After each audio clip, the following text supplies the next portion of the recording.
bisa dimulai ya. Assalamualaikum warahmatullahi wabarakatuh. Selamat malam semuanya.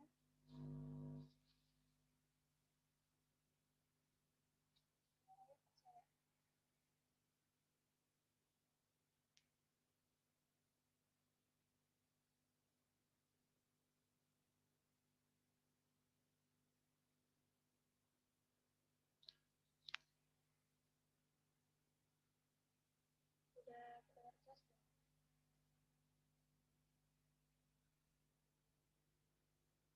Masih kecil suaranya.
Udah kedengeran belum?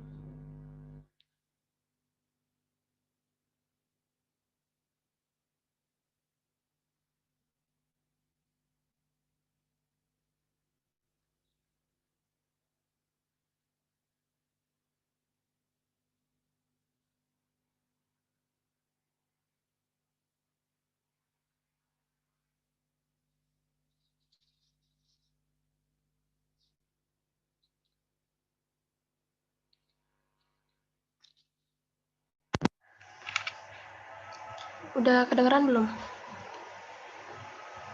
Sudah, Kak. Kedengerannya. Udah kedengeran, Kak. Udah, Kak. Oke. Sip, udah. Ya. Assalamualaikum warahmatullahi wabarakatuh. Selamat malam semuanya. Waalaikumsalam warahmatullahi wabarakatuh. Waalaikumsalam warahmatullahi Hormat Kak Hilman selaku pemateri webinar kali ini dan teman-teman yang saya banggakan. Kami ucapkan selamat malam dan selamat datang di webinar pelatihan IELTS hari ini. Mari kita ucapkan puji dan syukur kehadirat Tuhan Yang Maha Esa atas berkat rahmat dan hidayatnya kita dapat berkumpul pada hari ini. Sebelum dimulai, saya akan membacakan tata tertib terlebih dahulu. 1. Peserta dilarang membagikan info Zoom kepada orang lain yang bukan peserta. 2. Peserta wajib memasuki Zoom meeting 15 menit sebelum acara dimulai. 3. Selama penyampaian materi, peserta tidak diperkenankan menyalakan mikrofon dan hanya menyalakan kamera. 4. Peserta yang ingin bertanya bisa langsung tulis pertanyaan di kolom komentar, moderator yang akan memilih pertanyaan. 5. Peserta mengikuti rangkaian IELTS sampai akhir sebagai syarat sertifikat setelah sesi selesai. Sebelumnya, saya mau nanya nih, gimana kabar kalian semua dan asal kalian dari mana?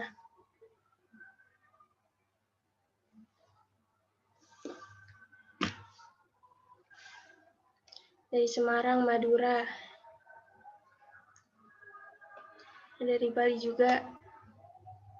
Dari Aceh. Jaksel. Kabar saya baik. Alhamdulillah pada baik ya kabarnya. Oke. Sebelum dimulai, saya akan membacakan CV dari pemateri kita hari ini. Hilman Kudratudarsi, tinggal di Gontoran Lingsar, Lombok Barat. Laki-laki, kelahiran 10 April 1993. Riwayat pendidikannya dari tahun 1999 sampai 2005 di SDN 2 Bung Tiang, Nusa Tenggara Barat. dari tahun 2005 sampai 2008 di SMPN 1 Sakra Barat, Nusa Tenggara Barat. Tahun 2008 sampai 2011 di SMA 1 Sakra. Tahun 2011 sampai 2015 gelar sarjana kimia di Universitas Mataram Lombok mendapat IPK 3,81. Dan 2017 sampai sekarang Master Sains di Universitas Malaya Kuala Lumpur, Malaysia mendapat IPK 3,86. Di sini Kak Hilman juga mengikuti scholarship dan banyak juga prestasi yang diraih. Dari tahun 2006 Kak Hilman juga banyak jadi pembicara di seminar. Dan Kak Hilman juga ikut ke dalam beberapa organisasi. Oke, sebelum dimulai,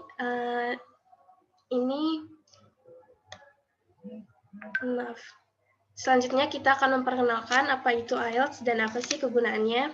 Saya persilakan kepada Kak Hilman untuk menjelaskannya.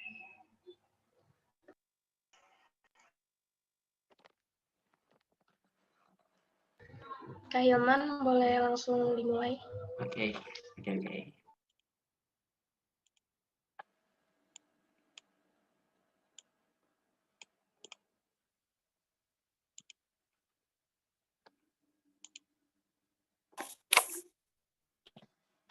Halo, Assalamualaikum warahmatullahi wabarakatuh. Selamat malam semuanya.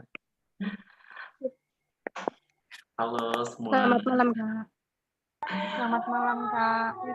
Oke, apa kabar semuanya? Pasti sehat kan? Semoga selalu sehat selalu dan semoga semangatnya atau apapun segala hal yang dicita-citakan tuh dapat tercapai. Pada malam hari ini, tema yang diberikan oleh panitia, jadi ini kebetulan panitianya itu teman-teman dari sekelompok mahasiswa yang tergabung dari berbagai macam latar belakang ya. Jadi mereka itu teman-teman ini yang menyelenggarakan acara ini. Jadi sebenarnya saya ucapkan terima kasih banget buat timnya. Mereka sedikit orang aja yang ada Moza, Bimo, Hasna, dan yang lain-lain. Saya ucapkan terima kasih banget karena kalian sudah mengadakan acara yang menurut saya luar biasa ya, apresiasi dan juga dari partisipannya yang lumayan pendaftarnya. Saya juga nggak menyangka kalau dalam waktu yang short banget mereka bikin acara dan mereka bisa dapat atensi yang luar biasa. Pada hari ini topik kita adalah kayak IELTS Introduction. Jadi saya akan mengenalkan tentang IELTS sedikit saja. Ya berapa menit sih saya dikasih waktu untuk menjelaskan tentang IELTS Moza sebelum Q&A-nya? Berapa menit?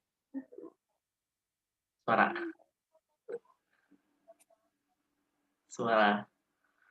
Berapa menit? Oke. Nggak terkoneksi kayak suaranya. Oke, yang pertama, saya mau nanya dulu. Ngapain sih kalian mau belajar IELTS? Atau ngapain sih kalian pengen tahu tentang IELTS? Atau kenapa gitu? Ada yang punya alasan tertentu? Siapapun boleh berbicara. Ada yang mau berbicara? Silakan open mic kalian dan mengatakan apa sih, kenapa gitu? Kenapa kalian tuh pengen tentang IELTS gitu? Siapa? Ada? Ada yang mau sharing dikit?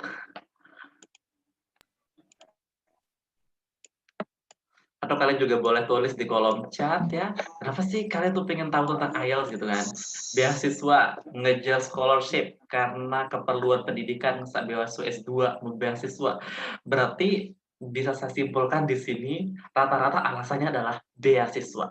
Dan dan itu memang sangat reasonable banget dan memang IELTS ini menjadi salah satu syarat gitu ya, salah satu syarat untuk bisa beasiswa. Tapi itu cuma sekedar saran doang sih, jadi tidak menentukan apakah kalian bisa dapat beasiswa atau enggak dengan adanya IELTS. Tapi setidaknya kalau misalnya kalian sudah punya IELTS, ya kalian bisa memenuhi syarat. Kalau Fadia Rahmalia yang angkat tangan, kamu kenapa?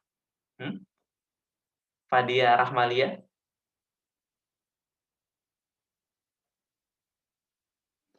Oke, tidak ada. Oke. Oh iya, saya apa yang sama sih keperluannya juga buat beasiswa sama lanjut S2. Oke, berarti sekarang udah S1-nya sudah selesai? Belum, masih semester 5. Jadi Oh, semester persiapannya lumayan lah Ya, di awal. ya itu sebenarnya waktu yang tepat gitu menurut saya untuk memulai belajar IELTS. Oke, kita lanjut ya. Siap, Kak. Apa sih yang kalian ketahui tentang IELTS? Nah, pastinya ini kalau udah dengar, saya udah lihat apa namanya satu buat belajar IELTS itu tentunya kalian itu kayak buat beasiswa, buat kuliah atau buat bekerja juga. Jadi kalau misalnya mungkin kalian bekerjanya di international company atau di perusahaan internasional, ya mungkin mereka akan minta kalian untuk belajar IELTS. Atau misalnya kalian bekerja di luar negeri juga, kadang mereka minta IELTS ya. Minta IELTS. Jadi ini udah jelas banget, alasannya adalah untuk beasiswa, untuk kuliah, atau untuk kerja. Itu tentunya fungsi dari IELTS sendiri. IELTS sendiri sebenarnya apa ya? IELTS sendiri bisa dikatakan sebenarnya sama dengan tes bahasa Inggris yang mungkin kalian sudah dengar seperti TOEFL, TOEIC, dan sebagainya. TOEFL sendiri, kalau misalnya kita di Indonesia saja, kalau kita mau lulus kuliah aja sekarang udah diminta pakai TOEFL ya. Dan itu sebenarnya sejenis ya, semuanya sama aja antara IELTS dan sebagainya, mereka tuh sama tujuannya. Akan tetapi, kalau misalnya kalian berbicara masalah mau pilih yang mana sih, pilih TOEFL, pilih TOEIC, pilih apa gitu, itu tentunya akan tergantung banget sama tujuan kalian mau ngambil tes bahasa Inggris itu apa. Karena semuanya itu terkait dengan kemampuan bahasa Inggris. Bahkan sekarang udah makin banyak ya jenis-jenis tes tersebut dan cukup diakui oleh beberapa kampus. Misalnya udah mulai kayak ada Duolingo lah nama yang baru, terus dan sebagainya. Itu tentunya itu bisa menjadi pilihan kalian untuk menguji kemampuan berbahasa Inggris kalian yang bisa digunakan di kampus-kampus tersebut. Gitu. Jadi kalian harus cek ya requirement kampusnya. Ya misalnya nih, kalau misalnya kalian mau daftar kampus A, kampus B, tidak selamanya IELTS itu diterima loh. Banyak kok kampus yang tidak terima IELTS. Bahkan misalnya ada misalnya beberapa kampus tuh dia nggak mau kalian pakai IELTS. Ya udah, kalian nggak bisa pakai IELTS. Kalian harus cari alternatif tes yang lain. Jadi bukan berarti IELTS itu juga bisa diterima di semuanya, enggak. Tapi bisa dikatakan IELTS atau TOEFL IBT itu merupakan dua tes yang paling diterima sih ya. Jadi kalau misalnya kalian pakai TOEIC atau pakai TOEFL PBT, mungkin itu akan terbatas tempatnya diterima gitu. Tapi kalau kalian pakai IELTS atau pakai TOEFL IBT, kebanyakan kampus tuh mungkin akan menerima syarat yang kalian diminta kayak gitu. Dan itu syarat-syaratnya juga berbeda-beda ya antara satu kampus dengan kampus lainnya. Selain itu, kalau misalnya kalian udah melihat kampusnya, kalian juga harus melihat dari syarat dari beasiswanya.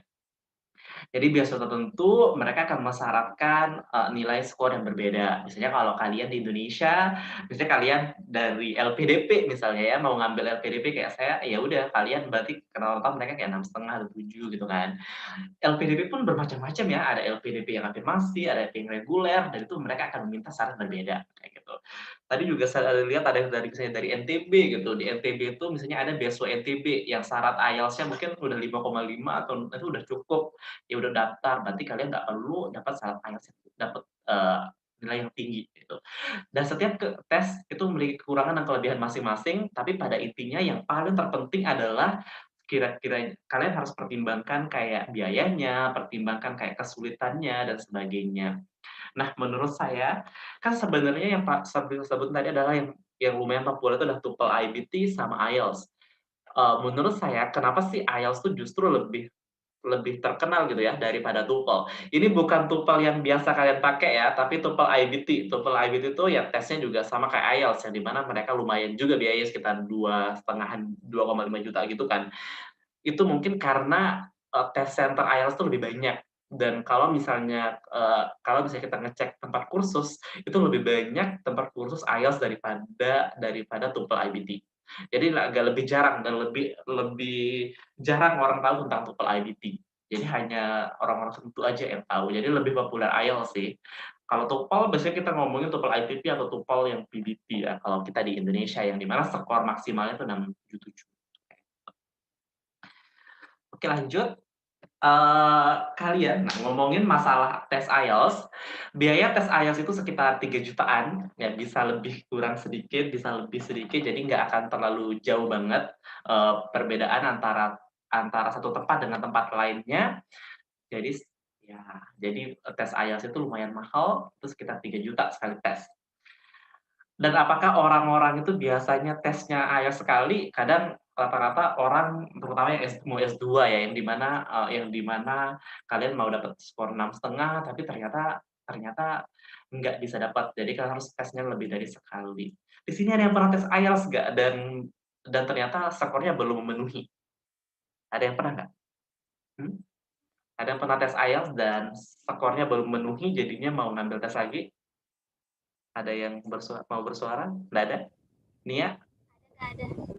Nia ya? Belum pernah, Kak. Oh, belum pernah. Oke. Ya, jadi kayak gitu. Jadi itu harus kalian ready aja gitu ya. Terdapat di berbagai kota besar di Indonesia. Ini saya nyebutnya kota besar karena setahu saya kota-kota kecil itu jarang. Kalau saya juga tinggalnya di Lombok dan itu sebenarnya tes center ini bisa dikatakan tidak ada, tapi sering juga beberapa kali itu diadakan, tapi itu kayak ini doang, maksudnya tuh kayak pesanan tertentu. Jadi bukan yang reguler sifatnya, tapi memang kayak di buku yang tertentu aja baru bisa ada tes di sini. Dan itu juga di beberapa tempat lainnya itu kalian juga bisa seperti itu. Jadi walaupun misalnya kota kalian tidak ada British Council, tidak ada IDP, tidak ada ILF, tapi bisa jadi ada tes di situ mungkin karena memang lagi banyak orang yang mau tes di situ dan ada permintaan. Kayak gitu. Jadi bisa kayak di booking gitu. Jadi misalnya nih ada pelatihan, misalnya kayak pelatihan dari pemerintah yang ngasih pelatihan terhadap 40 orang atau berapa orang gitu kan. Nah, dari sebanyaknya orang itu terus ketika dikasih pelatihan terus mereka mau tes, jadi mereka bisa mengundang tukang tesnya. Jadi kayak lembaganya datang ke tempat tersebut untuk ngasih tes. Kayak gitu. Oke. IELTS itu sebenarnya cukup menyeramkan.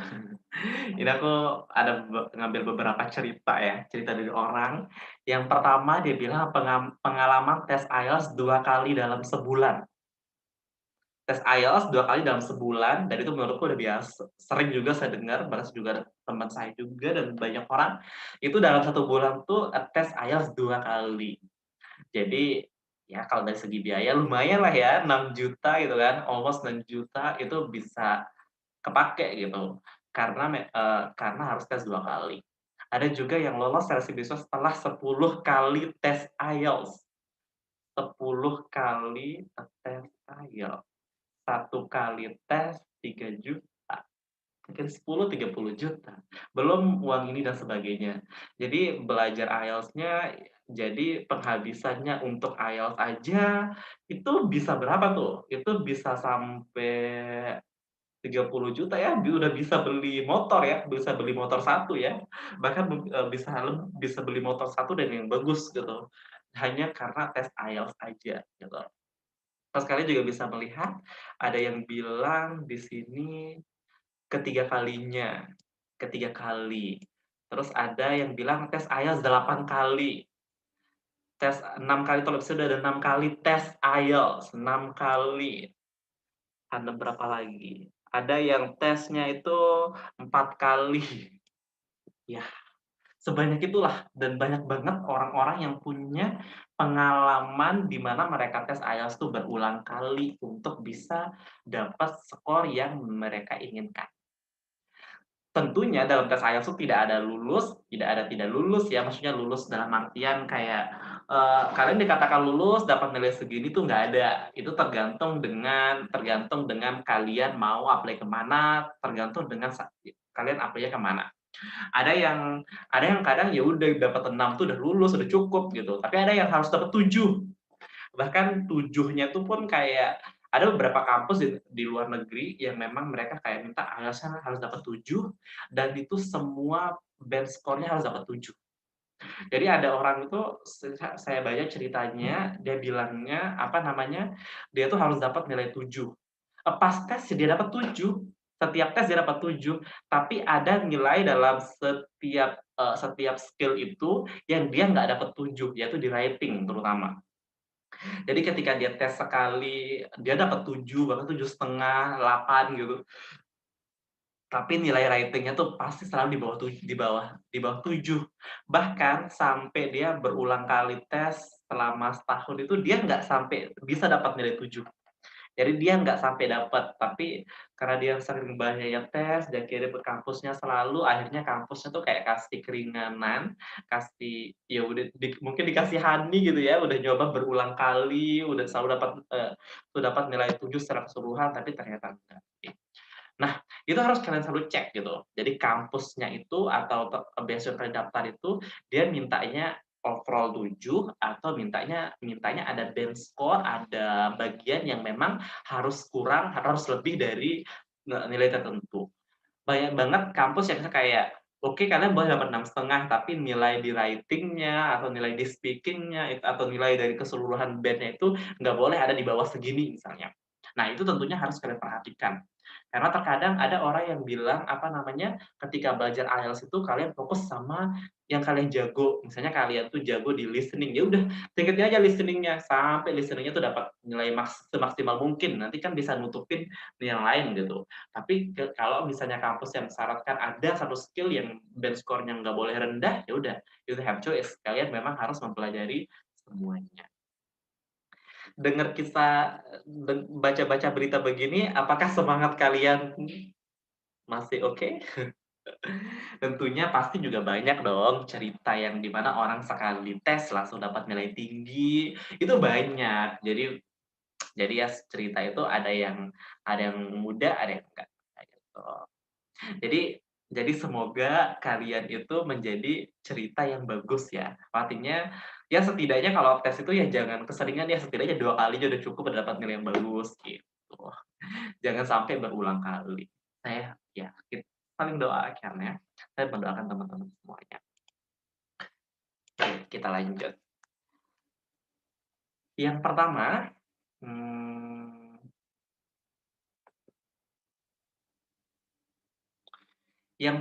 yang kita bahas adalah dalam tes IELTS yang pertama dites itu adalah listening.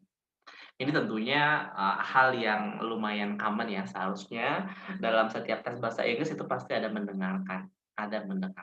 Nah, kalau di IELTS sendiri itu mendengarkannya itu ada 40 soal, 40 pertanyaan, di mana setiap pertanyaan ini tentunya nilainya tentunya bentuknya bermacam-macam. Jadi kalau misalnya di TOEFL kalian tuh kayak akan dapat kalau kayak udah ABC, cuma jawabnya ABC di semuanya, tapi kalau di IELTS enggak, mereka tuh bermacam-macam bentuk soalnya. Nanti saya akan kasih overview-nya soal-soal dalam tes IELTS dan bagaimana gitu kan.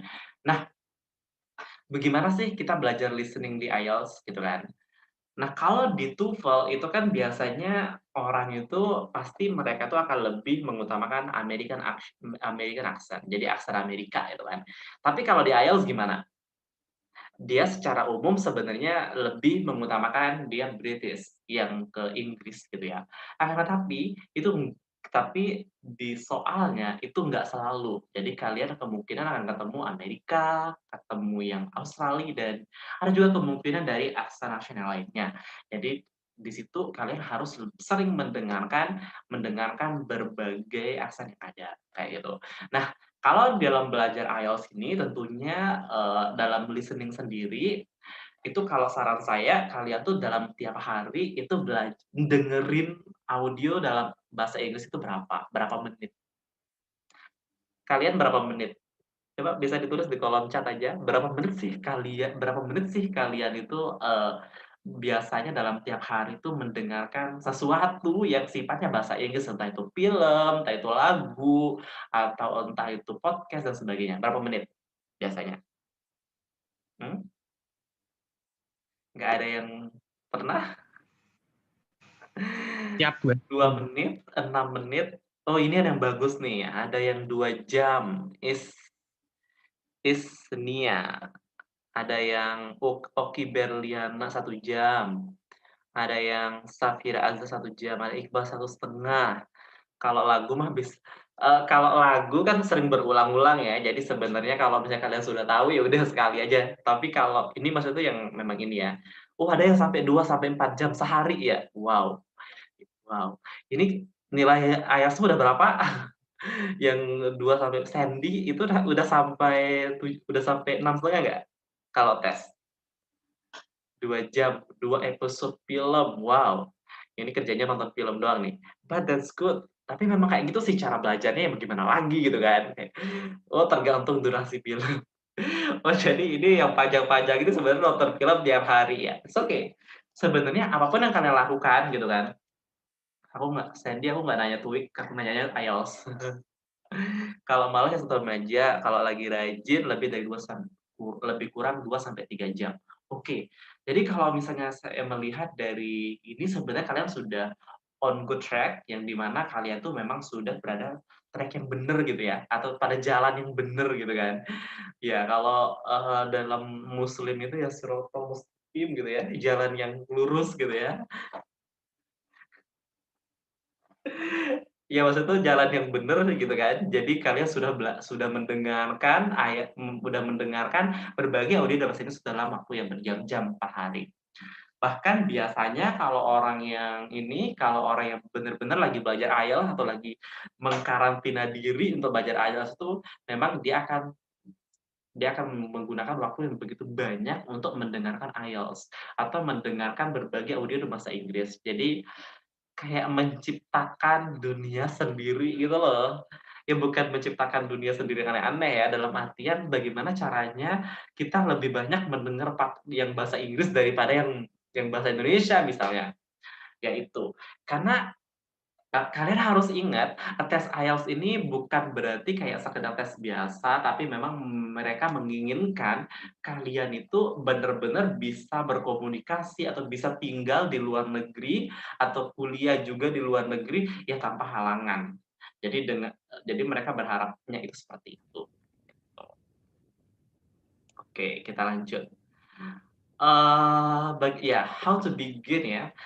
Sama sebenarnya untuk mulai belajar, untuk mulai punya kebiasaan yang bagus gitu ya, yang punya kebiasaan gimana caranya biar kalian tuh suka mendengarkan IELTS, suka mendengarkan bahasa Inggris, ya mungkin kalian harus mulainya pelan-pelan. Jadi jangan yang langsung sehari tiba-tiba 12 jam gitu, tiba-tiba besoknya enggak lagi. Ya mungkin kalian mulainya dari sedikit dulu, mulai senangin deh gitu. Ya awal-awalnya kalian mungkin akan pusing, nggak ngerti ya, tapi memang tapi lama-lama akan bisa pelan-pelan. Oke, yang kedua ada tes reading. Jadi kalau misalnya tadi di listening itu ada 40 soal, sama di reading juga ada 40 soal. Nah kalau misalnya secara sederhana, kalau listening tadi kayak diputerin kasetnya, kalau audionya udah selesai, ya udah tesnya selesai. Nah, kalau misalnya kalian ngambil yang paper based IELTS test, di mana kalian akan diberi waktu untuk menyalin jawaban. Tapi kalau yang ini itu nggak ada, nggak ada. Oke, ada yang bilang langsung reading paling susah, gitu kan?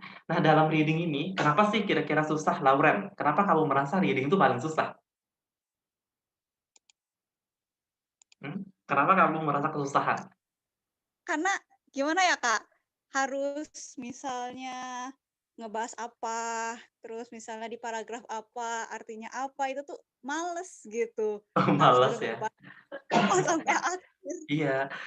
Jujur sebenarnya jujur ya, menurut saya sebenarnya dalam tes IELTS yang paling ngebosenin itu reading.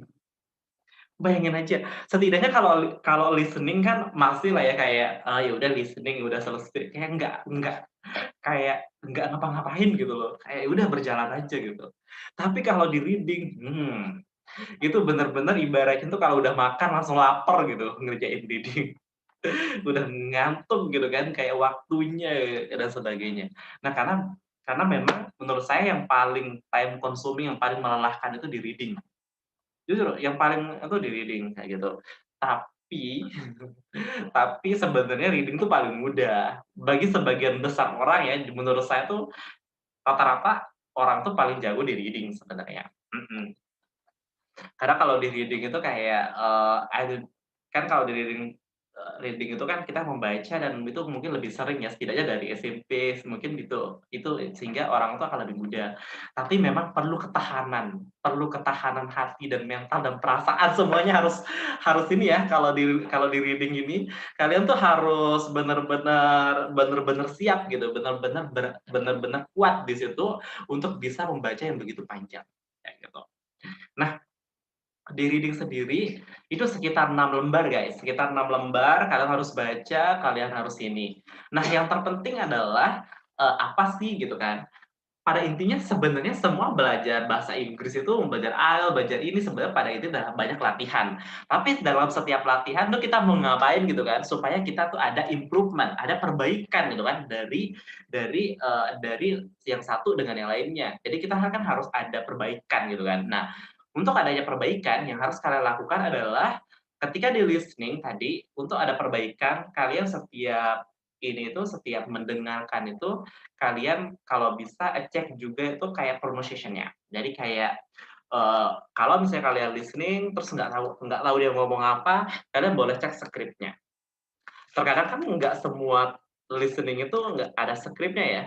Ya kalian bisa menggunakan bantuan Google gitu kan untuk bisa menangkap dia ngomong apa. Itu kan bisa juga supaya kalian tuh tahu gitu apa namanya ada perbaikan. Jadi jangan sampai kalian kayak practice test, latihan soal tapi nggak ada perbaikan kayak gitu. Nah itu yang harus kalian ini. Yang kedua juga kalian harus lebih bisa mengkoneksikan, lebih bisa multitasking. Nah kalau di reading sendiri ini sebenarnya pengalaman saya justru orang tuh lebih banyak bisa di reading sih. Ya walaupun ada beberapa orang yang ngerasa kayak reading itu paling sulit juga, tapi kebanyakan orang justru merasa reading itu yang paling lumayan mudah. Gitu. Padahal sebenarnya reading itu permasalahan utama di reading kadang itu ada di vocabularies. Jadi kalian harus tahu banyak vocabulary di sana, dan itu adalah yang harus kalian selalu tingkatin. Jadi setiap kalian belajar lagi, itu kalian harus ingat, oh aku harus tambah vocab gue harus belajar lagi nih biar tahu vocabnya nambah gitu kan. Nah dari tambahan vocabularies itu yang akan ngebantu teman-teman buat bisa terus improve, buat bisa terus adanya perbaikan gitu kan dari sebelumnya di reading.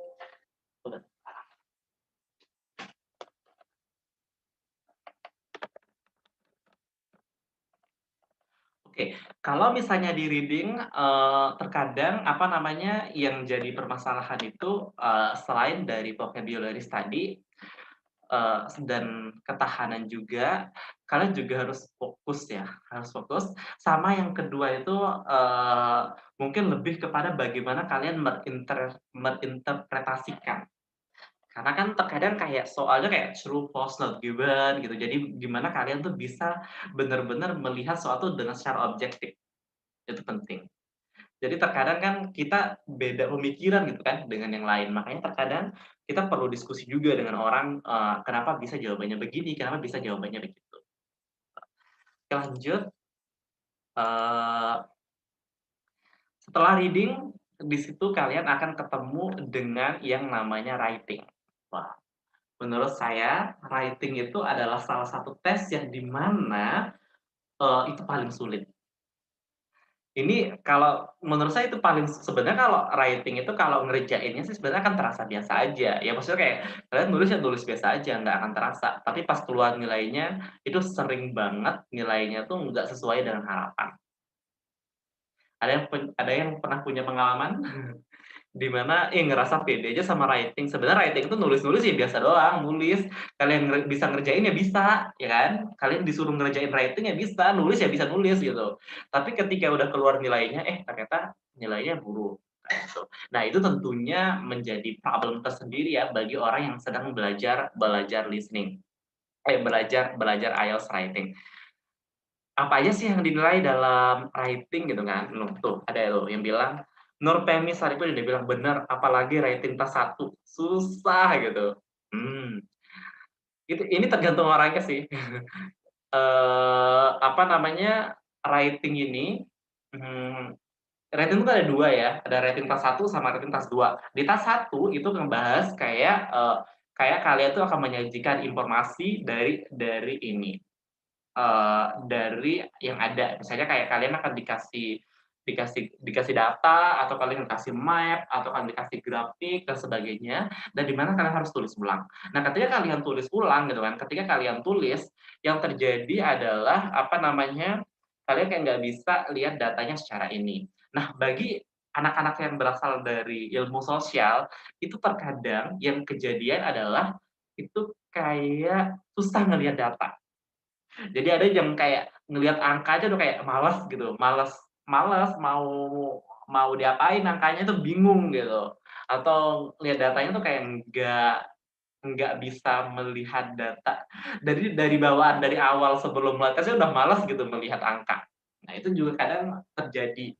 Sehingga tapi bagi orang-orang yang berasal dari ilmu sains, kadang ngelihat data tuh senang banget nih, udah langsung tahu aja gitu mau diapain, mau apa yang mau dilihat dari data itu udah tahu aja dari awal kayak gitu.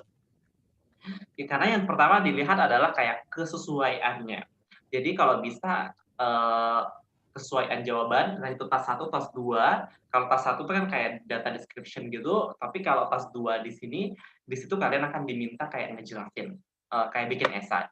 Nah, ketika kalian bikin esai itu, kalian harus memastikan bahwa soalnya itu harus benar-benar kalian baca. Kalian pahami, jangan sampai nanti bahasan kalian atau isi tulisan kalian itu melenceng dari apa yang koridor sudah diberikan oleh soal tersebut. Kayak gitu.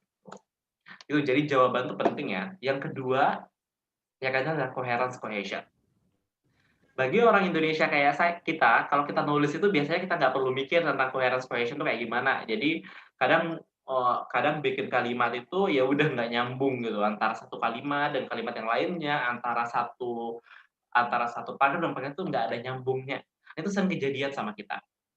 Nah, di sini itu kesalahan itu jadi gimana caranya kalian itu mulai ngecek lagi gimana caranya biar kalian itu bisa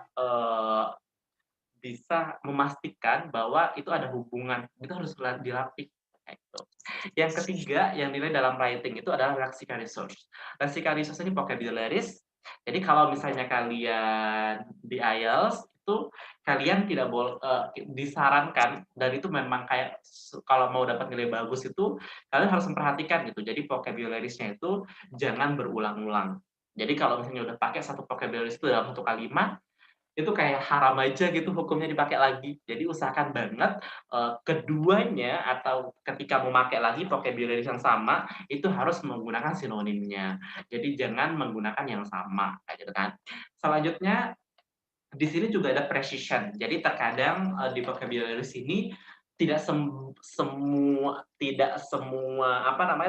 cocok juga. Jadi jangan sampai kalian naruhin satu kata ganti atau sinonim tapi ternyata malah kedengaran awkward, kedengaran aneh gitu kan. Nah, itu harus kalian you have to keep attention for that kayak gitu. Yang terakhir, ini yang paling ditakutin oleh semua orang yang belajar bahasa Inggris. Enggak semua orang ya, tapi ya sebagian besar lah ya. Saya yakin banget banyak banget dari antara kalian tuh yang kayak, apa yang paling kalian takut dalam bahasa Inggris? Grammar. Ngaku nggak? Ngaku aja kalian. Takut banget kan sama grammar? Ada yang saya salah? Ada yang merasa saya salah? Atau ternyata kalian semua banyak banget yang kayak, aku tuh takut banget sama grammar, Kak, gitu. Jadi kayak nanti kalau misalnya gue ngomong salah grammarnya takut, atau nanti kalau misalnya gue nulis salah grammar juga takut gitu kan. Nah, it is not. Dalam tes IELTS yang dinilai itu adalah grammar range and accuracy. Grammar range and accuracy. Maksudnya apa? Grammar range berarti kayak pengetahuan grammar kalian tuh banyak dan tepat gitu, dan precision. Nah, menurut saya ya, sebenarnya kalau kita belajar IELTS itu sebenarnya we don't have to study grammar as much as when you study triple ITP atau triple TBT. Jadi kalau misalnya kalian belajar IELTS itu sebenarnya pengetahuan grammar kalian tuh nggak perlu sebagus kalian tuh belajar TOEFL. Ya kok bisa? Iya, menurut saya iya, karena kalau di dalam IELTS kan kita menulis sendiri, kita ngomong sendiri gitu kan. Jadi kalau misalnya di IELTS sendiri itu kayak we have choice gitu. Kita punya pilihan untuk menentukan gitu, kayak mau seberapa gitu ya, mau seberapa banyak yang perlu kita sampaikan atau seberapa banyak grammar yang kita ini. Kalian jangan menulis tapi nggak yakin gitu grammar kalian benar atau enggak. Kalian ngomong tapi kalian nggak yakin grammar atau enggak. Nah, itu yang harus kalian perhatikan. Jadi kalau jadi gunakanlah struktur grammar atau struktur kalimat yang memang kalian sudah yakin aja. Jadi nggak usah yang kalian nggak tahu gitu. Jadi kalau misalnya kalian udah merasa tahu, ya udah you can use it. Gitu. Terakhir. Nah, tes dari listening, reading, sama writing itu akan berlangsung bersamaan. Jadi kayak kalian akan sit down itu selama beberapa jam kalian harus. Menurut kalian ngerjain soal tes duduk 1 kali duduk di mana kalian harus mengerjakan soal yang lumayan lama ya. Lumayan lama sekitar 2,5 jam, bahkan duduknya di ruangan itu hampir 3 jam lah, anggaplah 3 jam yang sama semua sebagainya. Itu capek nggak kira-kira? Atau kira-kira kalian kuat nggak kepalanya untuk disuruh duduk 3 jam di mana bukan hanya sekedar kuat, tapi kayak kalian tuh akan selalu bisa fresh, selalu bisa konsentrasi nggak selama 3 jam ngerjain soal. 2,5 jam ngerjain soal. Gimana menurut kalian? Apakah ada di antara kalian yang gimana? Malah rasanya bosen. Bosen ya? Puyeng kepalanya, lurus saya kurang efektif. Pusing, Kak. Wajar banget sih sebenarnya. Iya kan? Apalagi kita tuh kan sebenarnya kita tuh jarang banget yang harus duduk selama 2,5 jam dan harus mikir seberat itu. Ya, maksudnya itu kan berat lah ya. Udah lembaran soalnya tebal gitu, terus kita harus putar-putar gitu, terus kita harus bolak-balik lembarannya, belum lagi mikirin biaya yang mahal lagi, belum takut salah gitu kan, belum lagi mungkin mikirin yang lain gitu kan. Nah itu mungkin itu that's one of the problems. Jadi salah satu masalah yang terjadi adalah karena kita udah merasa kayak aku ready nih buat tes, tapi ketika tes ternyata nggak bisa konsentrasi selama itu. Nggak bisa bertahan gitu kan. Ibaratnya itu kalian sudah siap, tapi ternyata kalian juga nggak siap di situ, di waktunya. Nah, menurut saya, dan berdasarkan experience sih, kenapa sih kadang di kursusan itu sering banget harus practice test. Nah, jadi misalnya nih, kalau misalnya kalian belajar IELTS, yang perlu kalian lakukan adalah kalian duduk aja pokoknya beberapa 1 bulan atau 1 minggu setidaknya sebelum tes itu kalian harus melatih itu juga. Jadi jangan hanya melatih kemampuan kalian gitu ya, tapi bagus juga kalau misalnya kalian melatih daya tahan kalian. Kalian melatih kesiapan kalian untuk bisa mengerjakan begitu banyak soal dengan selalu konsentrasi penuh, dengan selalu merasa ready. Ya, itu ya. Jadi itu juga perlu dilatih gitu. Jangan latihan soal doang gitu kan, tapi melatih juga diri kita untuk siap mental, siap dengan pikiran kita untuk bisa mengerjakan yang begitu lama. Next. Yang terakhir speaking. Kalau speaking sendiri itu dia waktunya berbeda dengan yang lain. Jadi misalnya kalau yang tadi itu dia bertiga bersamaan, walaupun mereka satu geng, tapi kadang si speaking ini kadang mereka terpisah sendiri. Ya mungkin kalau ibaratnya ada 4 orang berteman, kadang dia nggak diajak jalan bareng gitu kan, kayak gitu. Nah di speaking sendiri waktunya itu bisa berbeda-beda. Jadi bisa 1 hari sebelum tes lainnya, bisa hari yang sama atau bisa besoknya. Nah, kalau di speaking sendiri ada 4 hal yang dinilai. Yang pertama ada kelancaran, ada fluency. Ini juga mungkin terkait dengan jawaban kalian. Jadi kalau misalnya kalian you know the topics, kalian bisa deliver informasi yang kalian punya gitu kan. Dan mungkin fluency kalian akan bagus. Jadi tidak terlalu banyak hesitation-nya, tidak terlalu banyak nya gitu kan. Jadi kayak lancar aja ngomongnya kayak gitu. Kayak ya, untuk bisa lancar ya tentunya bukan hanya sekedar you have to know English well, tapi juga kalian harus selalu memperbanyak pengetahuan kalian. Dan ini menguji kemampuan speaking. Jadi kalau misalnya kalian dikasih pertanyaan dan nggak punya jawaban, ya kalian harus berbohong.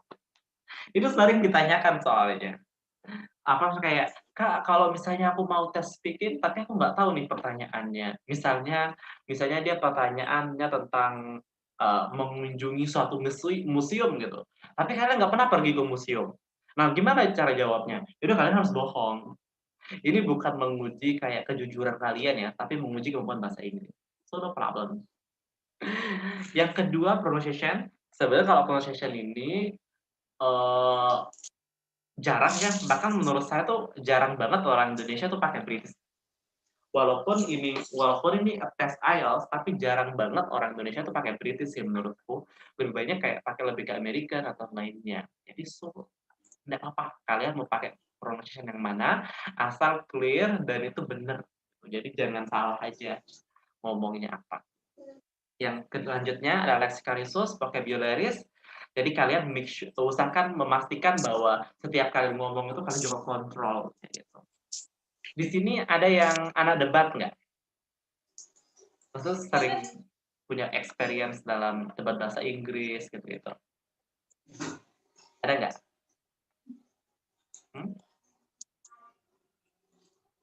Nggak ada. Oke. Beberapa orang mereka sebenarnya speak-nya lancar. Mereka kalau ngomong itu kelihatan bagus, confidence-nya tinggi. Tapi ketika di tes IELTS terkadang nilainya tuh nggak bagus. Kenapa? Karena ketika kalian mengerjakan soal IELTS tuh, kalian harus selalu fokus pada penilaiannya. Jadi bukan sekedar ngomong sesuka hati gitu ya, bukan sekedar ngomong yang kayak udah ngomong-ngomong doang gitu kan. Tapi kalian juga harus memperhatikan bahwa dalam tes IELTS itu ada yang dinilai. Dan penilaian itu tentunya sangat berpengaruh terhadap mau pilih yang mana. Jadi jangan sampai kalian ngomong-ngomong tapi tidak peduli gitu menilai apa. Memang sih ngomong yang kayak lancar, terus kelihatan natural, terus kelihatan tidak mikir banyak gitu, itu bagus. Bahkan jangan sampai kelihatan kalian kayak menghafal jawaban itu, jangan sampai. Tapi kalau misalnya kalian tidak memperhatikan penilaiannya, bisa saja jadi nilai kalian juga nggak bagus. Jadi kalian sekedar ngomong-ngomong aja, tapi nggak perhatikan grammar-nya, nggak memperhatikan vocab-nya, nggak perhatikan pronunciation-nya, kayak gitu. Nah, itu akan menjadi masalah juga. Kayak gitu. Oke, selanjutnya speaking itu terdiri dari 3 ya. Yang pertama itu ada pas 1, pas 2, pas 3. Oke, sekarang kita akan melihat apa namanya ya, kayak overview tentang soal-soal IELTS. Kita satu aja. Lambat aku foto. Supaya itu masih rambut kan. Siapa yang punya suara? Oke, yang pertama, kalau misalnya lihat di layar, yang pertama ini listening. Jadi listening, jadi biar aku nggak saya. Jadi kalau di listening, apa namanya? Di listening itu yang pertama untuk pertanyaan di nomor 1 sampai nomor 10 itu biasanya dia satu audio, di mana dalam satu audio ini itu nanti akan ada 2 orang berbicara. Ini sebenarnya sesuatu yang bersifat general, jadi nggak ada perbedaan antara listening yang akademik maupun yang listening yang general test. Nah, di sini kalau misalkan kalian ketemu soal kayak begini, yang pertama kalian lakukan adalah kayak kalian harus membaca soalnya, terus harus memperhatikan. Biasanya 3 titik ya. Kalian ingat harus selalu perhatikan kayak berapa sih diminta berapa kata. Satu kata, satu nomor gitu kan. Itu harus selalu perhatikan. Jadi jangan sampai jawaban kalian kebanyakan. Coba diminta 1 kata, kalian jawabnya 2 kata, udah pasti salah. Dalam IELTS apa namanya, kalau misalnya kalian salah spelling juga salah. Bahkan kalian salah huruf besar, huruf kecil juga salah. Jadi benar-benar sedetil itu. Jadi misalnya kayak ini kan ada contoh kan, Louis Taylor. Nah, kalau misalnya kalian jawab itu Taylor, tapi T-nya huruf kecil, itu salah. Karena dia harus huruf besar. Atau kalau misalnya kalian juga misalnya kayak ada satu kata yang spelling-nya salah, juga salah. Jadi kan harus benar-benar hati-hati menulisnya. Jangan sampai ada kesalahan. Nah, kalau misalnya kalian kayak begini, ketika kalian listening itu, kalian bisa fokus ke beberapa soal. Jadi jangan cuma satu soal doang. Jadi langsung beberapa soal tuh kalian bisa lihat, kalian bisa baru dengerin, kayak baru sambil dengerin. Jadi jangan misalnya kayak kalian lagi mencari jawaban nomor 1, kalian juga jangan cuma fokus nomor 1 doang, tapi cari juga jawaban nomor 2, nomor 3, kayak gitu. Oke, kalau misalnya pertanyaannya kayak gini tuh biasanya lebih lurus ya, kayak udah terkotak-kotak gitu dan cepat kita bisa identifikasi di mana dia sudah sampai ngomong sampai mana. Tapi kalau misalnya kayak di part 4 nanti itu di session 4 itu udah kayak udah kalian harus benar-benar bisa menerka ini udah sampai mana sih ngomongnya. Kalau misalnya kalian kelewatan, maksudnya mereka udah sampai nomor 2 ternyata nomor 1 belum saya jawab, itu kalian lupakan aja. Nanti udah kalian sekarang-karang gitu. Tapi kalau misalkan udah kelewatan, ya udah move on aja. Jadi jangan tidak bisa move on dalam sini. Nah, kalau misalnya section 2, section 3, kalau saya lihat dari buku Cambridge yang terbaru, mereka tuh lebih mengutamakan kayak pilihan ganda. Nah, kalau misalnya kayak ini kan kayak coba deh, kalau di sini kan tadi tinggal kalian mengisi aja satu kata, jawabannya ya satu kata kayak gini. Nah, kalau misalnya kalian ketemu pertanyaannya kayak gini, which two piece of advice for the first week of an apprentice does the manager give? Atau kayak which two things does the manager say mentors can help with? Nah, kalau misalnya kalian ketemu pertanyaan kayak begini, itu cara jawabnya itu adalah misalnya nomor 11 apa, nomor 12 apa. Dua soal itu kayak nyambung jadi satu. Jadi kalau misalnya contohnya nih, misalnya kalian nomor 11, 12, jawabannya kalian jawabnya A sama B. Ternyata kunci jawabannya adalah B sama C, maka kalian coba benar 1. Tapi kalau misalnya kalian jawabnya B sama C, kalian benar 2. Tapi kalau misalnya kalian jawabnya D sama C, C sama D, kalian benar 1 juga. Itu, jadi mereka tidak melihat kalian posisi jawabannya nomor 11, nomor 12 di mana, karena intinya nomor 11 sama 12 kayak jadi satu soal gitu. Sama juga nomor 13, 14 kayak gitu. Ya, kayak begitu caranya. Terus, misalnya sering juga ada kayak begini, ya berbagai macam, sebenarnya lebih ke pilihan ganda, tapi bentuk-bentuk soalnya bukan kayak TOEFL yang satu bentuk ya, tapi kalau di IELTS itu mereka banyak bentuknya. Jadi kayak memilih gini, mencocokkan dan sebagainya. Listening-nya ada 40 soal. Terus ya sama, kalian harus selalu memperhatikan berapa kata yang diminta. Oke, kita lihat reading. Nah, kalau di reading, nah ini pasti kalau bisa kalian lihat misalnya kayak di reading ini passage 1 dia panjang gitu kan, panjang sampai 2 lembar, langsung ditanya. Kalau yang ini sama kayak tadi, kayak listening tadi, kalian bisa diminta mengisi gitu kan. Nah, kalau misalnya terus ada juga yang true false not given. Jadi kalau misalkan true false not given ini kalian diminta milih apakah statement di bawah ini dia tuh sama dengan yang ada di teks, apakah true false not given. Tapi kalau misalnya kalian ketemunya yes no not given kan juga jawabnya yes no not given. Secara detail nanti kita bahas di reading section ya. Nah, gitu. Terus ada juga yang ini menentukan ide pokoknya bukan. Kalau yang kayak gini, ini kayak misalnya contohnya kayak nomor 14-nya kan a description of how people misuse a bike sharing scheme. Nah, di sini ada informasi tentang deskripsi tentang ini. Nah, kalian harus cari dalam teks itu paragraf mana yang memiliki informasi kayak gini. Ada satu paragraf yang mungkin dia tuh bisa untuk kedua nomor. Jadi kalian bisa kayak contohnya misalnya nomor 14 sama 16 ternyata ada di paragraf B gitu. Yaudah, berarti ya 2 soal itu jawabannya B. Itu bisa. Ini sama nih kayak tadi di listening tadi, yang dimana kalian bisa dimilih dua jawaban untuk kedua nomor. Nah, ada juga yang kayak begini juga, jadi kayak melengkapi yang kalimat-kalimat kosong. Ada juga udah ada pilihannya. Biasanya sih kalau dari segi cara menjawab, yang sering salah itu ya, terutama untuk orang-orang yang baru belajar IELTS, mereka tuh pertama kayak kelebihan jawaban. Jadi misalnya cuma diminta 1 kata, jawabnya 2 kata. Itu nggak boleh, udah jelas salah. Yang kedua, kalau misalnya di dalam IELTS juga, sering kesalahannya tuh kayak tidak memperhatikan kapan pakai huruf besar, kapan pakai huruf kecil. Itu nggak boleh. Jadi kan harus ini. Yang kedua kalau di reading itu kalau misalnya pindah itu lengkapin. Salah saja misalnya kayak books sama books itu udah salah di IELTS. Jadi itu harus kalian perhatikan itu. Jadi tapi itu terkadang juga dilihat dari grammars-nya. Jadi dari struktur kalimatnya. Jadi walaupun dia di speaking-nya dia bilangnya books tapi kalian bisa jawab book only, kadang itu bisa benar, tapi nggak selalu benar. Gitu. Ini udah banyak chat yang dapat. Perspektif dulu.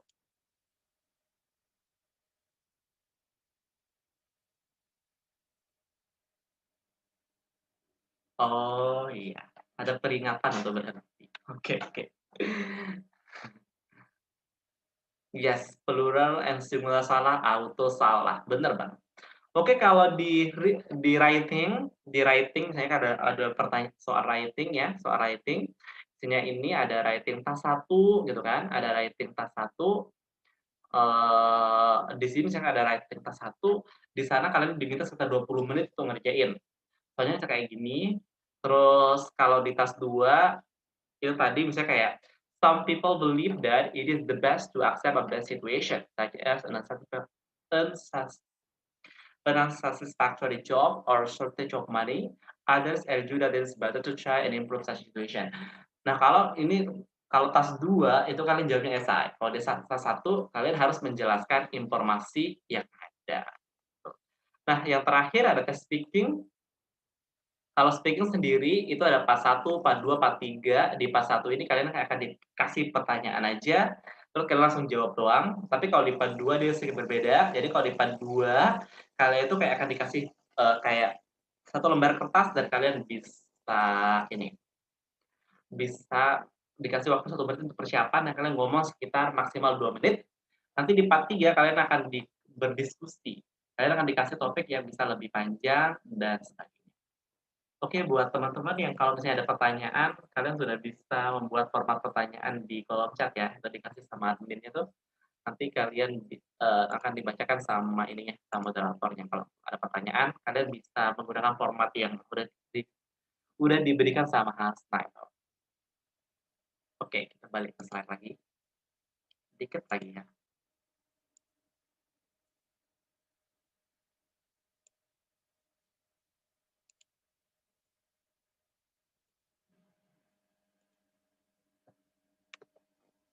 Oke, selanjutnya kalian harus plan your IELTS study.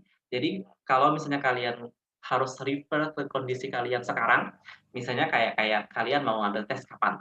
Jadi itu harus penting banget. Jadi misalnya kalau kalian mau ambil tes antara yang sebulan, atau mau ngambil tes 1 tahun lagi, atau ngambil tes 2 tahun lagi, itu tentunya cara belajar kalian akan tentu berbeda dengan yang lainnya, ya kan? Kayak gitu. Yang kedua, kalian harus perhatikan kayak current level kalian. Jadi kalau misalnya kalian merasa bahwa kemampuan sekarang IELTS segini, tentunya kalian akan nanti belajarnya juga porsinya seperti apa. Contohnya nih, kalau misalnya sebagai pertimbangan aja, jadi kalau misalnya teman-teman kayak mau ngambil S1 atau ngambil S2 di Australia misalnya, terus kalian skornya itu mau di-upgrade misalnya dari 6 ke 6,5 atau dari 5,5 ke 6 gitu kan, atau dari 6,5 ke 7 gitu. Biasanya mereka kampus di Australia akan minta kalian khusus 3 bulan di sana. Jadi di pikiran kalian, berarti untuk ningkatin 0,5 itu bisa sampai 3 bulan dan serius. Jadi memang IELTS itu bisa memakan waktu cukup lama. Selanjutnya kayak pertanyaan kayak how about your study habit? Jadi kalian juga harus memperhatikan kayak kesibukan kalian, terus kayak belajar, habit kalian belajar gitu. Pada intinya belajar IELTS itu bisa belajar sendiri. Jadi kalian nggak perlu tutor juga bisa. Gitu. Dan sebenarnya bisa saja kalian nggak perlu belajar, kalian bisa belajar IELTS dan nggak usah kursus juga nggak apa-apa gitu kan, asal kalian benar-benar bisa mengontrol belajar kalian, terus bisa fokus belajarnya gitu ya. Jadi itu yang harus kalian perhatikan, sehingga itu yang harus kalian bisa perhatikan gitu. Terkadang ada banyak orang yang kayak belajar itu kalau nggak dipaksa sama orang nggak bisa. Nah, itu juga harus jadi perhatian kalian supaya kalian bisa dapat skor yang kalian inginkan. Last info, ini sedikit tentang dari program kita dari Sindo, dari Sindo. Yang pertama, kita punya kelas gratisan, ini sebenarnya kayak, lebih ngebahas tentang vocabularies, tapi sebenarnya, kita juga ngebahas banyak hal tentang IELTS kayak gini, tentang berbagai macam tentang IELTS, apalagi tutor-tutor kita cukup bagus, mereka mau usaha banyak untuk membantu kalian. Kelasnya itu terkadang itu di Telegram, grupnya ada di Telegram, tapi terkadang kalau saya ngajar, saya makainya Zoom, tapi kalau yang lain rata-rata pakai Telegram. Mereka sering ngasih kuis, jadi rata-rata setiap pertemuan ada kuis tentang bahasa Inggris dan sebagainya, itu kan bisa ikutin, itu gratis acaranya. Eee, itu rencananya sih setahun ya, tapi itu bisa lebih, karena kan saya biarin aja tuh grup tuh sampai penuh aja gitu. Itu kalian bisa ikutin caranya, saya yakin udah beberapa dari kalian sudah daftar untuk ikut TOEFL atau IELTS Vocabularies-nya. Yang ngajar teman-teman kita, teman-teman dari student kita sih di sini. Selain itu, kita di Sindo itu selalu percaya bahwa belajar bahasa Inggris sebenarnya, tidak harus selalu mahal ya. Maksudnya belajar IELTS itu tidak harus selalu mahal, karena pada intinya belajar itu terkadang lebih bagaimana kalian mau mau latihan, mau banyak belajar gitu.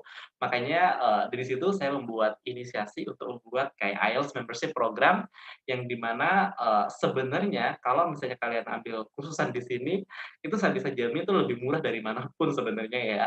Eee, di situ karena dengan kalian bayar 10.000, kalian sudah bisa ikut sampai 56 pertemuan. Eee, ya, dan itu udah banyak sih yang ikut ya. Dan memang, di sini tuh kita konsepnya adalah bagaimana kalian tuh bisa belajar bahasa IELTS dengan murah, kayak gitu.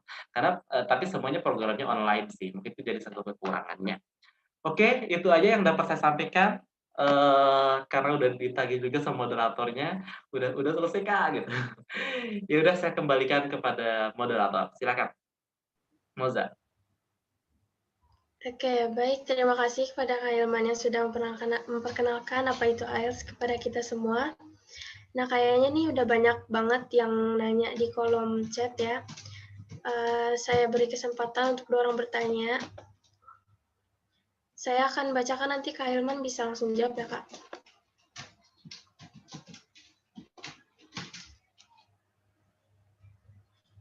Oke, boleh. Silakan. Ini ada dari Rahmania Yusran dari Polman. Pertanyaannya, lebih ke pengalaman pribadi Kakak ketika dapat situasi jenuh saat belajar, apa yang harus dilakukan? Oke, jenuh saat belajar ya. Oke. Sebenarnya belajar IELTS itu kalau saya sendiri dulu, itu memang lumayan ini ya, lumayan gimana ya, kayak ketika belajar IELTS-nya dulu, itu kayak udah diprogramin gitu dan memang,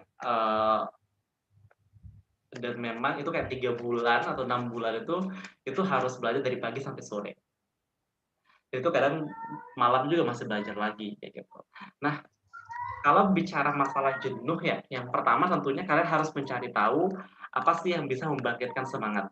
Kalau pengalaman saya dulu, salah satu hal yang lumayan membangkitkan semangat udah karena kita kan kursus ya, Moza ya, karena kita kursus, jadinya setiap minggu itu kita akan dikasih tahu nilai kita berapa.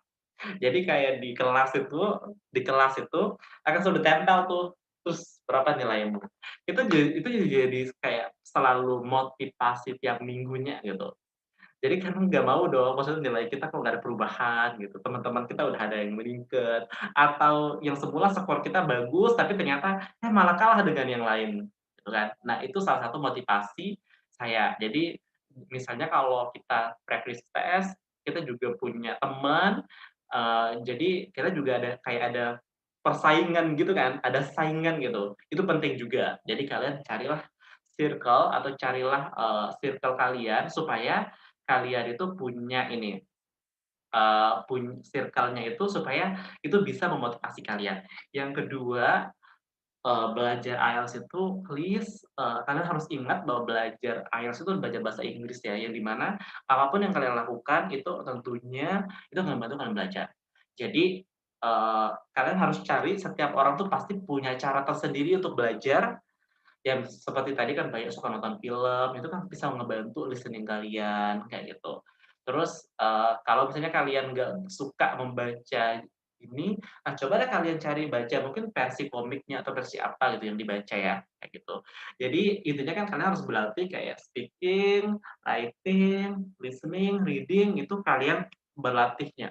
Jadi misal kalau kalian lagi bosan, ya kalian bisa istirahat atau kalian juga bisa mempelajari hal-hal yang kalian sukai dengan cara yang kalian sukai.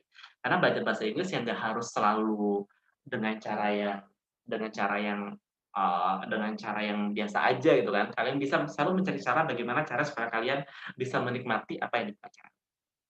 Itu sih kalau dari pengalaman saya. Silakan selanjutnya Moza. Ini ada dari Safir dari Jakarta. Sewaktu listening test, apakah kita dikasih tahu untuk baca soal terlebih dahulu dan apakah boleh coret-coret kertas terlebih dahulu? Gimana? Ulang? Sewaktu listening test, apakah kita dikasih waktu untuk baca soal terlebih dahulu dan apakah boleh coret-coret kertas terlebih dahulu? Boleh. Kalau misalnya kalian ngambil paper test, boleh coret-coret. Bahkan beberapa orang tuh lebih memilih untuk ngambil tes IELTS yang paper test karena bisa coret-coret. Bahkan based on my experience, jadi kalau misalnya di IELTS itu kalian memang diminta coret-coret highlight gitu, bahkan boleh bawa ini juga gitu. Jadi kalian boleh coret-coret. Itu sih enaknya kalau di IELTS ya. Nah, sebenarnya nggak ada waktunya. Jadi kalau misalnya besok kita belajar listening, itu kan kayak mereka itu pas ngomong itu udah mulai open mic ya, misalnya udah mulai audio jadi putar, udah kalian juga langsung ngerjain soalnya. Nah, tipsnya pertama sih kalau saya akan minta kalian ketika baru pertama masuk itu, baru ngelihat ketemu soalnya itu, kalian harus overview dulu. Dari nomor 1 sampai nomor 40 bentuk soalnya tuh kayak gimana aja. Nah, dari sekian banyak bentuk soal itu, kalian perhatikan soal-soal yang bersifat pilihan ganda, karena kalau pilihan ganda itu kan nggak panjang ya, di mana kalian harus ngebaca banyak. Nah, itu kalian lebih baik baca soal itu duluan. Karena ketika belum mulai listening itu biasanya ada waktu sekitar 1-2 menit itu kayak belum mulai soalnya. Gitu. Ya, kayak kecepatan waktu kita aja untuk bisa mencuri-curi waktu untuk bisa melihat overview soal. Jadi kayak langsung aja. Nggak, makanya kadang kalau di IELTS dapat soal pilihan ganda tuh nggak enak. Kenapa? Karena kadang soalnya panjang, jadi capek ngebacanya. Karena kan kalau di listening itu kan kita harus fokus ya, kita harus fokus antara listening sama ngebaca soal juga sama nulis juga jawabannya. Nah, 3 hal itu kalian harus bisa multitasking. Jadi itu dan perlu dilatih juga multitaskingnya. Itu Moza ya. Itu siapa yang nanya. Oke. Itu jawaban dari saya. Oke, ini ada dari Camelia Bogor. Kak, saya ingin bertanya, IELTS kan setahu saya ada 2 macam. Ada IELTS akademik dan IELTS general training. Apakah soal IELTS dari akademik dan general training beda? Beda dan sama. Samanya di mana? Samanya di speaking sama listening. Jadi kalau listening sama speakingnya sama, tapi kalau reading sama writing-nya beda. Jadi kalau misalnya kalian mau dapat beasiswa atau mau kuliah, itu harus ngambil akademik. Tapi kalau kerja tertentu, mereka akan minta general training. Dan memang kalau di Indonesia sendiri sih lebih banyak yang ngambil tesnya yang akademik ya. Kalau general training itu agak jarang. Dan bedanya tuh di reading sama di writing. Kalau di berdasarkan yang pernah saya lihat ya, di general training itu reading-nya lebih mudah sedikit. Lebih mudah sedikit, karena memang tujuannya mungkin beda ya, kayak gitu. Di writing-nya juga soalnya beda, kayak dibikin surat gitu-gitu. Beda dia. Tapi saya rata kayaknya teman-teman di sini rata-rata mau ngambil yang akademik. Itu aja sih, Moza. Oke, ini ada dari Iqbal dari Lampung. Pertanyaannya, apakah dalam belajar bahasa Inggris partner penting untuk mengasah kemampuan kita dan apakah Speaking, meskipun salah, itu lebih penting daripada grammar untuk pemula. Oke. English partner. Seperti yang sudah jelaskan pada pertanyaan sebelumnya tadi, bahwa kita memang perlu circle untuk belajar. Karena terkadang banyak banget di antara kita tuh yang kayak, kalau kita malah belajar sendiri, nggak ada teman yang mengajak atau tidak ada saingan, itu kayak susah banget untuk kita maju, iya nggak? Jadi kalau dan saya juga nggak tahu apakah teman-teman mengalami yang sama gitu kan. Kalau saya sendiri sih, kalau saya justru ngambil kursus atau kursus itu bukan karena saya nggak bisa belajar sendiri, tapi karena memang ketika kalau misalnya saya kursus, itu akan lebih saya ada kewajiban aja untuk belajar. Berdasarkan pengalaman saya juga ngelihat teman-teman ya, di sini, saya ngelihat gitu, ketika udah ngambil kursus itu ada lebih semangat aja untuk belajar, kayak gitu. Nah, itu yang pertama. Yang kedua, partner itu penting banget, terutama untuk speaking sama untuk writing, itu perlu assessment juga, perlu orang lain untuk bisa assess, speaking kita atau writing kita, apakah udah bagus atau enggak, apa yang perlu kita perbaiki, itu perlu ada feedback dari orang lain, supaya kita. Nah, pertanyaannya tadi, kalau misalnya untuk speaking, mana sih lebih penting, apakah melatih kelancaran atau melatih grammar dulu? Kalau menurut saya, kelancaran itu lebih penting dulu. Jadi yang terpenting tuh kalian bisa ngomong dulu, ya kan, gitu. Jangan sampai kalian tahu grammar-nya banyak banget, tapi nggak keluar-keluar juga omongan, nggak lancar ngomong juga jelek banget kelihatannya. Saya rasa ketika saya melihat ada 2 orang berbicara, yang satu tuh ngomongnya jarang-jarang tapi grammar-nya oke, dengan orang yang ngomong lancar, ya walaupun grammar-nya nggak terlalu bagus, ya itu saya rasa akan lebih bagus. Lebih bagus orang yang kayak dia bisa menyampaikan opininya, dia bisa berbicara, ya setidaknya kan dia bisa ngomong sama orang kan, kayak gitu. Jadi better teman-teman itu bisa lancar aja dulu, bisa lancar, kayak gitu. Itu sih. Masa? Lanjut. Anissa dari Kamu Bekasi. bisa jawab juga pertanyaannya yang mungkin dari YouTube, Moza, kalau ada. Iya, ini ada yang saya ambil dari YouTube. Oke. Apakah belajar IELTS untuk mahasiswa semester 7 masih telat atau enggak sih, Kak? Strategi apa untuk hal tersebut? Karena kan semester 7 lagi sibuk-sibuknya menyusun skripsi.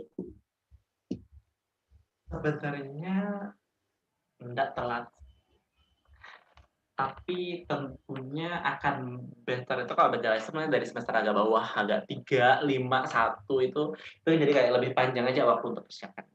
Tapi kalau misalnya kalian semester 7, kalian harus cari waktu gitu. Ya, emang kalian ngerjain skripsi terus-terusan skripsi enggak juga kan? Iya kan? Berdasarkan pengalaman, jangan kalian kerja skripsi saya ngerjain tesis saja, terkadang sekarang ngerjain bener-bener full ngerjain, ada juga saat kita nggak ngerjain apa-apa, ya kan? Kayak gitu. Nah, jadinya walaupun kalian ngerjain skripsi, sebenarnya kalian sebenarnya masih punya banyak waktu juga untuk belajar yang lain, kayak gitu. Jadi jangan sampai alasannya udah I want to fokus sama skripsi dan nggak mau lagi belajar yang lain tuh nggak bisa gitu juga. Kalian masih kalian cari-cari cara gitu. Tapi intinya adalah kalian belajar bahasa Inggris saja.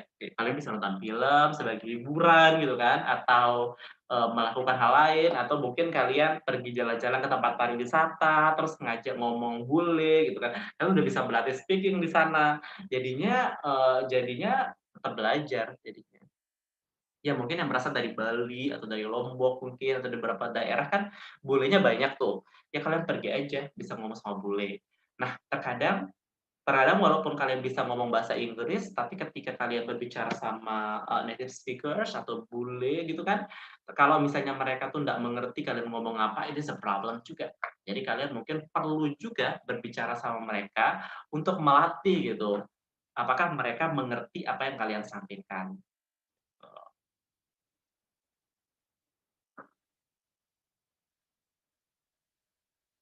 Oke, Moza, lanjut.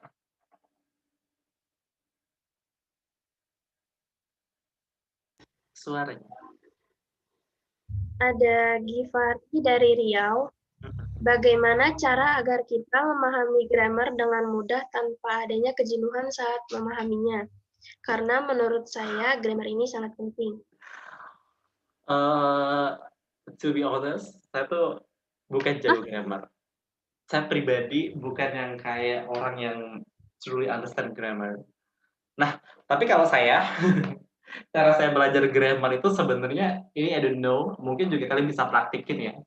Kalau saya itu caranya adalah misalnya kan kalau kita baca membaca teks gitu-gitu kan, itu sebenarnya itu pasti grammarnya udah bener gitu kan. Jadi kayak gitu. Jadi saya tuh kalau misalnya saya nggak terlalu yang membaca teorinya, belajar teorinya tapi nggak banyak. Saya lebih senang belajar tuh kayak ya udah kalau misalnya saya ngelihat tulisan orang atau orang berbicara gitu, saya perhatikan cara struktur kalimatnya. Oh dia ngomongnya kayak gini, oh dia aturannya kayak gini. Itu lama-lama lebih ini daripada yang belajar teorinya aja, menurut saya. Jadi misal kalian baca jurnal atau tulisan yang bagus, yang pasti grammarnya udah oke. Kalau misalnya kalian perhatikan itu, kalian perhatikan aja cara nyusun kalimatnya kayak gitu. Lama-lama kalian bisa lebih paham. Tapi kalian juga tetap sih belajar teorinya juga. Makanya kalau saya disuruh ngerjain soal TOEFL yang bagian 2, yang structure and written expression, saya sendiri ngerasa kayak ih, saya tuh tahu jawabannya apa, tapi nggak tahu alasannya kenapa gitu. Karena lebih sering pada aku tuh make gitu. Saya ngeliat juga nih pertanyaan dari nggak apa ya, saya lihat aja pertanyaannya. Itu ada dari Lauren Dita Patricia dari Bandung. Dia bilang kayak, aku tuh sering ngomong sama native, sering nonton film, tapi kenapa menurutku grammarku nggak bagus? Ya mungkin Lauren, ketika kamu melihat yang grammarnya ini, ya kalau misalnya kamu ngomong sama bule gitu, karena mereka nggak tahu grammar juga gitu. Nah, jadi kamu mungkin perlu memang ngebaca buku atau ngebaca informasi yang memang grammarnya pasti oke. Agar bisa improve kalau misalnya dari cara latihan. Tapi baca bukunya juga penting sih. Bahkan kalau di sini, kalau di SCH, kalau di SCH Indo, anak-anak itu saya juga suruh belajar grammar, suruh belajar TOEFL juga. TOEFL grammar untuk membantu IELTS mereka. Walaupun kita lebih ke IELTS, tapi untuk grammar harus belajar structure TOEFL.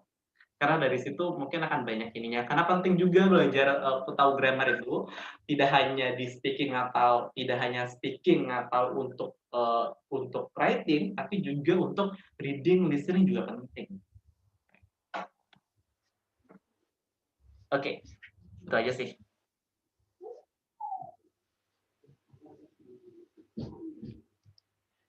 Selanjutnya ada sebentar. Ada Lilik dari Semarang. Apakah sertifikat dari SCH bisa dipakai untuk syarat beasiswa? Nggak ada. Ingat ya, kalau beasiswa itu dia akan menggunakan sertifikat yang resmi. Jadi misalnya nih, kalau misalnya kalian mau daftar pakai TOEFL, tes TOEFL-nya itu bayar 500-an gitu. Itu udah pasti. Jadi itu udah pasti ya. Jadi kalian kalau misalnya mau ikut apapun, ya udah kalian harus ikut segitu. Kalian nggak bisa kalian harus ingat biaya kursus atau kursusan dengan tes itu beda. Jadi kalau untuk tes IELTS atau tes TOEFL itu udah pasti harganya. Jadi itu nggak bisa kalian pakai sertifikat sembarangan. Walaupun kalian sudah simulation tes atau sudah preparation TOEFL misalnya itu udah sampai ratusan kali, selama kalian belum ambil tes yang resmi yang bayarnya segitu, itu nggak bisa dipakai. Gitu ya ininya. Jadi tesnya itu memang udah resmi, jadi kalian memang harus mengambil tes yang resmi. Bahkan jangan sampai terjadi penipuan juga. Ada juga loh kadang beberapa orang itu yang mereka ngambil tes tapi ternyata ngambil tesnya salah tempatnya. Makanya salah.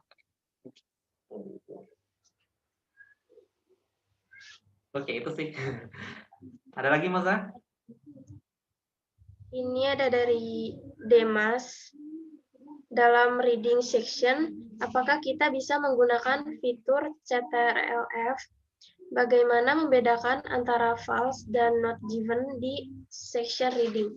Kontrol apa tadi dipakai? Untuk yang ini ya? Untuk yang komputer base ya? Apa? Oh, kalau yang tadi ditanya apa? Pertanyaannya untuk reading bisa pakai kontrol apa? F. Kontrol fast. Bisa kayaknya bisa. Itu enaknya yang pakai komputer base. Mereka kalian bisa copy paste dan nggak perlu nulis biasanya. Dan lebih cepat untuk nulis jawaban yang dipakai komputer base. Kayak gitu. Terus pertanyaan tadi gimana sih ngebedain antara yang true, false, or given? Ini sebenarnya terkait dengan pertama itu dengan perasaan kalian, itu kayak pemikiran kalian gitu. Apakah itu tergantung judgement dari kalian. Tapi kalau saya sih selalu begini, dalam setiap soal itu selalu punya keywords ya. Jadi buat Dimas tanya namanya, selalu punya keyword. Keyword itu keyword itu yang akan menjadi pembanding kalian nantinya dalam tes IELTS. Jadi kalau pasti ada satu informasi yang dimana itu akan menjadi standar gitu. Kapan kita bilang yes, kapan bilang no, kapan bilang not given atau true false not given. Nah, biasa sih kita bahas di bagian ini kali ya, bagian reading itu kita analisis soalnya dan kita bisa prediksi kapan sih soal ini akan dikatakan false, kapan not given gitu. Itu ada penting. Besok kita bahas di bagian reading aja, secara details. Oke, Mas. Ada Fadil dari Jakarta. Kak, aku punya kekurangan dalam pendengaran. Bagaimana ya Kak supaya dapat memahami listening yang pas dalam keadaanku saat ini? Nah, kalau untuk pertanyaan ini, saya tidak tahu seperti apa kondisinya Fadil. Nah, ini mungkin saya kurang tahu ya jawaban pastinya gimana untuk pertanyaan ini. Kalau misalnya kurang dalam artian hanya berapa persen kurangnya, nah itu mungkin akan penting menjadi pertimbangan juga. Ya.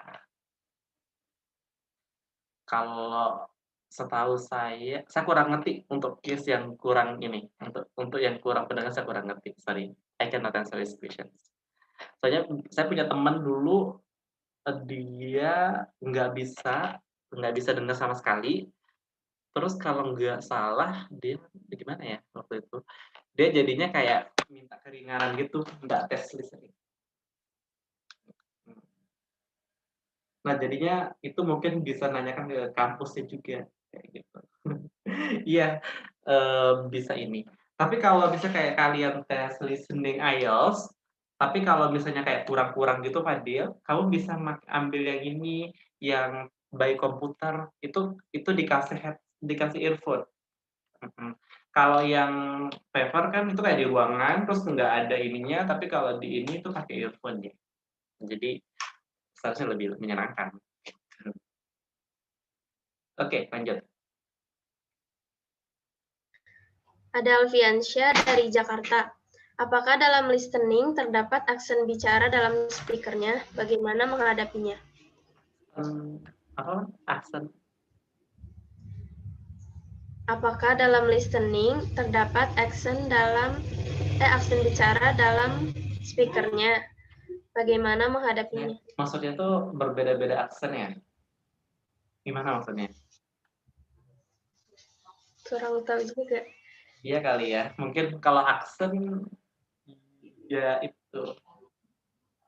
Jadi kalau misalnya aksen berarti ya itu kan memang kalau dalam IELTS listening itu dia berbeda-beda aksennya. Makanya seperti saya bilang tipsnya tadi, kalian harus bisa mempelajari atau sering ngedengerin berbagai aksen. Jadi jangan satu aja. Kayak gitu. Jadi harus cuma beberapa ya. Oke. Silakan, Moza. Ada Wardah dari Aceh. Kak, kalau jawab IELTS bagusnya pakai huruf kapital ya. Soalnya ada yang bilang penulisan untuk tes yang sekarang nggak terlalu penting. Jadi yang benernya gimana ya, Kak? Sepertinya tetap aja sih. Jadi kalau mau aman pakai kapital aja. Pakai kapital aja saja. Biar nggak bingung gitu mau yang pakai kecil atau yang besar. Itu ya. Jadi kalian pakai kapital aja kalau mau aman.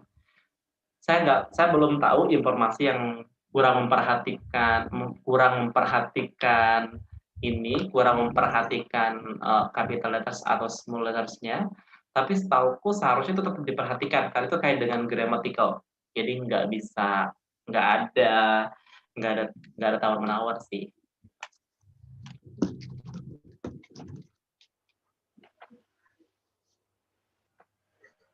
Oke. Ini ada Muhada dari Pekanbaru. Oke. Jika di tempat atau kota saya tidak ada IDP atau British Council, apakah bisa tes yang bekerja sama atau afiliasi dengan IDP? Iya. Terkadang di beberapa tempat itu bisa. Jadi kalian tinggal ambil aja yang berafiliasi. Jadi misalnya dia berafiliasi dengan siapa, ya udah tinggal kalian pakai aja itu. Jadi misalnya kalau di Lombok, misalnya kayak aku dari Lombok, itu IDP itu dia bekerja sama dengan lembaga di sini. Jadi kadang mereka nggak ada interscience yang kemarin-kemarin kayak dari dia kerjasama sama pemerintah provinsi. Jadi udah bisa pakai. So. Okay. Jadi bisa aja mau tesnya. Oke. Silakan Moza. Masih ada pertanyaan? Masih ada nih Kak. Dari Mustika Dwi, Kak, apakah jika kita udah dapat sertifikat dari IELTS itu ada masa berlakunya seperti TOEIC? Iya, 2 tahun. Masa berlaku tes IELTS itu 2 tahun. Sebenarnya tidak ada ditulis, tapi biasanya dari kampus tuh dia akan bilang IELTS itu not more than 2 years. Jadi setiap 2 tahun itu kalian you have to take the test again. 2 tahun sampai itu kok. Jadi kalau udah 2 tahun lagi ya tes lagi. Kalau misalnya mau pakai lagi.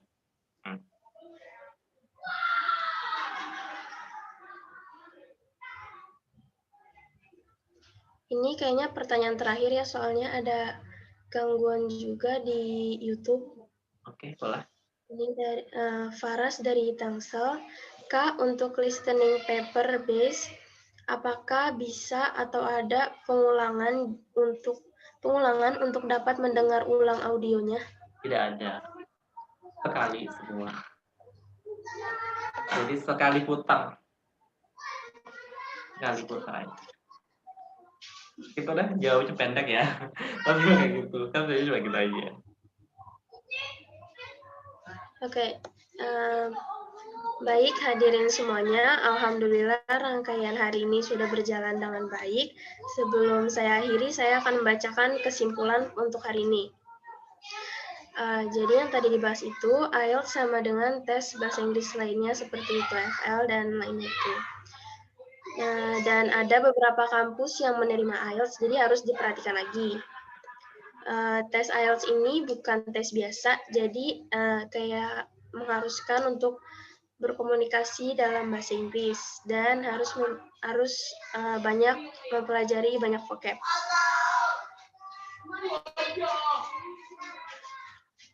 Demikian webinar kita pada hari ini. Kami mengucapkan terima kasih kepada Kak Hilman yang sudah memberi ilmu dan penjelasan untuk kita semua.